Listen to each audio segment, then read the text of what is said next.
Okay, mayang mudto na usab kinatong tanan Luzon, Visayas, Mindanao.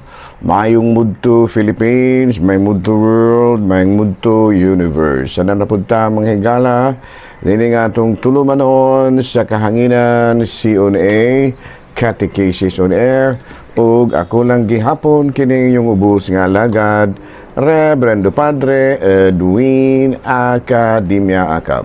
Abino adlaw na usab karon nga unsa man tarong adlaw ang higala Martes na no pizza sumatarong pizza ha higala pizza 3 no pizza 3 na kini sa bulan sa Hunyo. Abino karong adlaw day mahingala no ang ika-101st founding anniversary sa among lungsod diri sa Ayungon no. Congratulations dahil sa mga Ayungonanos ka no, sagsugod na kaninang buntag ang mga kalihukan mahigala doon na kami napahigayon nga misa no, gamisa pod mi ubay-ubay po rin tao na nanambong ako bang gidapit ang akong mga sakop do ang akong mga sakop diri sa parokya. Ako pa lamang gipaapil no sa misa aron pud maubay-ubay. Unya ako pod nga of course ubay-ubay pag yun nga mga kalihukan karong adlaw mahigala no. Hantod na kini karong gabi no diri sa Ayungon.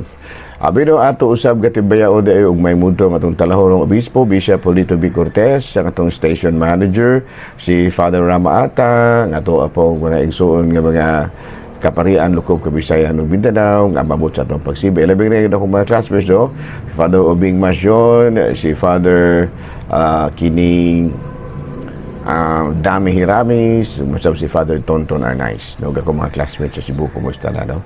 Abino padayon ta maghigala, ari kita sa atong Saint of the Day. Abino ang atong Saint of the Day karon bisag way nang utana. Si matod pa diri sa ato ang listahan si St. Charles Luanga and family. Abino kini si St. Charles Luanga mahigala. Doon naman taga Uganda ni sila mahigala, taga Uganda. Nya doon ay panahon nga kining the Society of Missionaries of Africa, no, kining gitawag sa ining nila dito White Fathers, mga puti man lagi ni. Ang nahitabo nga ubay-ubay no daghang kaayo ang mga na-converted. Unya, nahitabo po nga na atong panahon na doon ay usa kahari dito sa Uganda man siguro pronounce ani, nga gitingalan og King Mwanga, no, King Mwanga nga violente unya pedophile, no. Ang nahitabo mga higala, iyahang batod pa gipang-abusaran, no, may mga child abuse kini hari mo nang gibadlong sa mga Kristiyanos dito, no. Gibadlong kini siya og tungod lagi kay wala man niya magustuhi ang ilahang pagbadlong kaniya mo kadto nga nagsugod dayon ang persecution.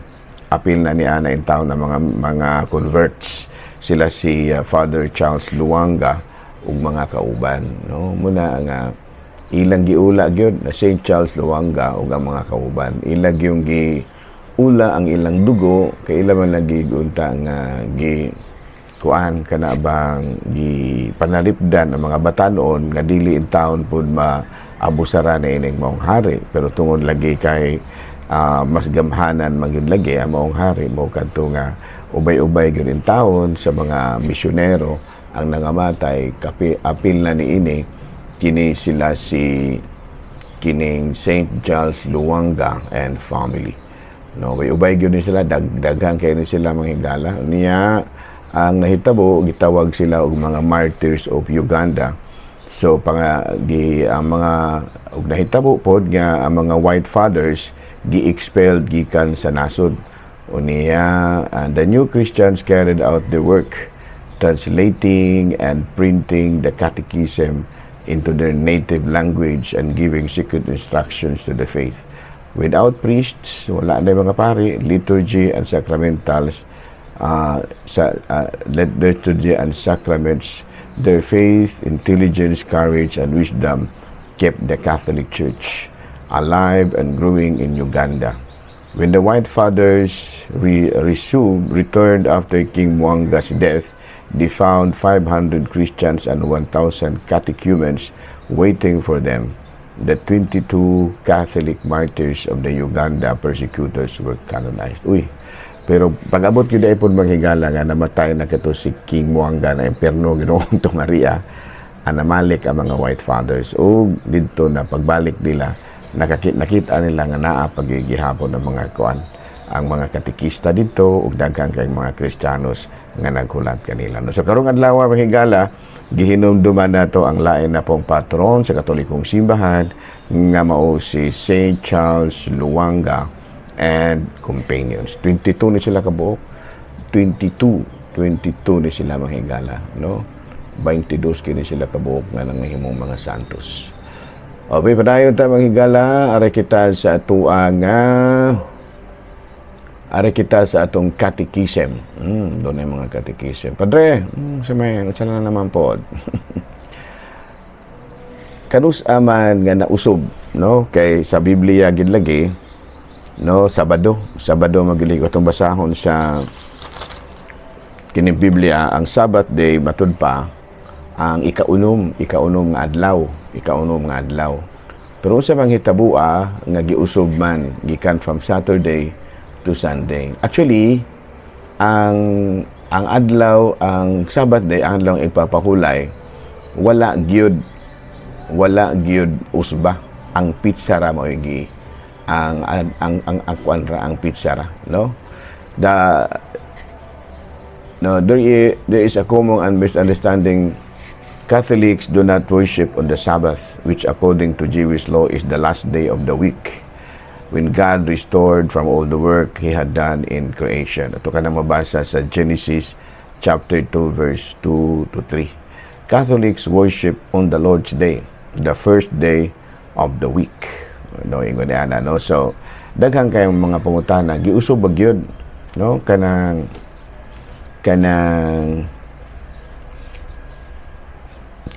kining ang pagtulunan sa adlaw ipapahulay na ara, pero ang adlaw ra mao giusob, no? Sa ato pa naara gyud ang pagtulunan, no? Nganuman tungod kay kung atong tan-awon sa early church, no, sa ang mga Kristiyanos, no, ang mga Kristiyanos wala na sila kay mga kuan lagi, ang mga Hudiyo Sabado man lagi na sila. Pero ang mga Hudiyo nga Kristiyanos panahon nila ni San Pablo wala na ni subay ni ana. Kaya naman doon na sila mga gibarugan, no? Kung atong basahon sa buhat sa mga Apostoles kapitulo 20 bersikulo 7, matud pa diri, on the first day of the week when we gathered to break bread, Paul spoke to them because he was going to live on the next day, and he kept on speaking until midnight. No, sa ato pa unsa gani gayon, on the first day of the week. No, sa ato pa unsa man ang first day of the week? Kuan man na adlaw man na nga Domingo.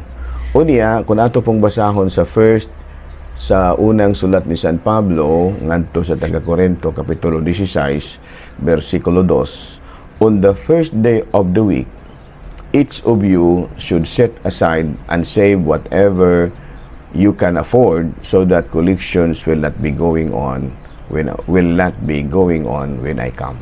Sa ato pa first day of the week na gyud sila. No, unya kun atong basahon pod sa Colosas kapitulo 2 bersikulo 16, mo po niya atong mabasa, no?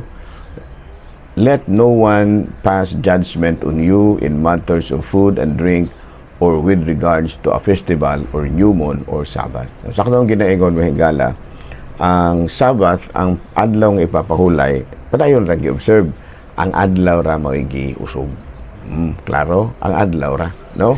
Nganuman tungod kay ang Domingo mas dako kaayog kahulugan kaysa kining adlaw nga Sabado alang sa mga kining mga Kristiyanos. No, kay kung atong tan-awon mga higala, kung atong tan-awon sa Biblia, kung atong yung usisahon ba, katong atong usisahon, kung atong yung tan-awon ba, dako kay kahulugan ang adlaw nga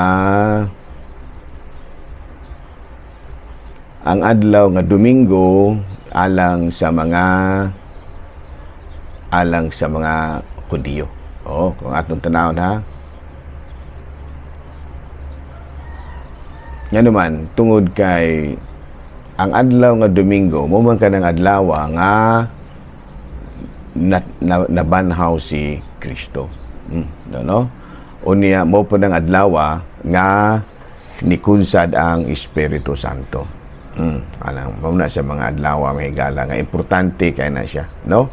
So, kung natong tanawon, ang Sabbath, ang meaning sa adlaw ipapahulay, nara, kanunay nga practice ang adlaw ra o ang adlaw ra, pero maklaro po nato nga kining ang simbahan nga Katoliko bisan man tuod kon matud pa iyahang giusob ang adlaw nga ilang gigahin para sa pagpahuway, pero ana ara gihapon ang gitawag nato sa English og ang meaning, no, ang kahulugan sa pagpahuway, no. Ngano man tungod kay matud palagi ang adlaw nga Domingo dako kay kahulugan alang kanatong mga Katoliko, no. Kay mauman kanang adlaw, no, mauman kanang adlaw nga kining nabanhaw ang atong Ginoo.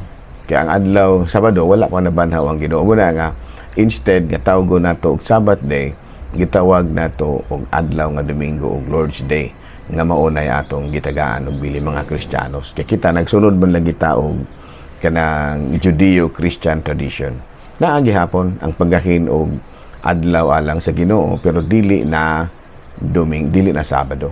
Tungod kay lagi ang Sabado lagi giila ang Domingo giila nga pinaka-espesyal alang sa mga Katoliko, mga Kristiyanos, tungod kay mauban ka ng adlaw nga nabanhaw si Kristo ug mauusab ka ng adlaw nga nikunsad ang Espiritu Santo. Nya ato manggiila nga ang pagkunsad sa Espiritu Santo maupod ang pagsugod sa kining gitawag natong gimbuhaton sa simbahan. Ngunyan. Okay? So makaingon kita nga sayop madagway na siyang tubag niya na dili. Ngano man tungod kay wala may sigon sa giingon sa kini ni Kristo, no? Kung natong basahon sa diri sa may Colosas Kapitulo 2 versikulo 16, ayaw tuguti nga adunay maghukom kaninyo sa adlaw nga igpapahulay. Ato pa, klaro kayo nga dili gyud angay tang hukman tungod lagi niya ang adlaw igpapahulay. Ngano man tungod kay dili man ang matud pa importante kung unsang adlaw. Ang importante nga migahin yung kag panahon aron sa Ginoo. No? The Catechism also says, by a tradition handed down from the apostles which took its origin from very day of Christ's resurrection, the Church celebrates the Paschal mystery every seventh day, which day is appropriately called the Lord's Day or Sunday. The day of Christ's resurrection is both the first day of the week, the memorial of the first day of creation, and the eighth day in which Christ, after his rest on the great Sabbath, inaugurates the day the Lord has made, that the day that knows no evening. Klaro na ha. So wala, no? So alang niya itong mga kining kuani ana kining kabahin sa atuang pagtulunan na ingon ra diri nga let no one then pass judgment on you in matters of food and drink or with regard to a festival or new moon or Sabbath. So dili ta pagahukman ana, no? Kay ngano man ang importante nga ato yung gisaulog ang adlaw igpapahulay, pero dili kayo unsang adlaw, no? Ang importante nga gisaulog yun. Muna siya noon niya ang adlaw nga Domingo dako kay nagkahulugan alang kanato nga mga Kristiyanos, nga mga Katoliko, tungod kay mao man kanang adlaw nga nabanhaw si Kristo ug mauusab kanang adlaw nga diin may kunsad ang Espiritu Santo. Ang adlaw nga Domingo, ang adlaw nga Sabado, wala pa kayo gibug-aton alang kanato tungod lagi kay dili man kita mga pure Hudiyo. Kuanta man lang kita nagsunod man kita sa Judeo-Christian. Buti pasabot nga adunay sambog, no, ang balaod sa mga Hudiyo tradisyon sa mga Hudiyo ug tradisyon sa mga Kristiyanos. Okay? So din nila yung nakita-kutob ha. So ako naginaingon, happy anniversary sa among lungsod diri sa Ayungon. O bye-bye pa, mga alas 12 pa man ron, naapay daghang kay mga kalihukan nga among ginahimo diri sa among lungsod sa Ayungon. Daghang salamat og maayong mudto, Pilipinas.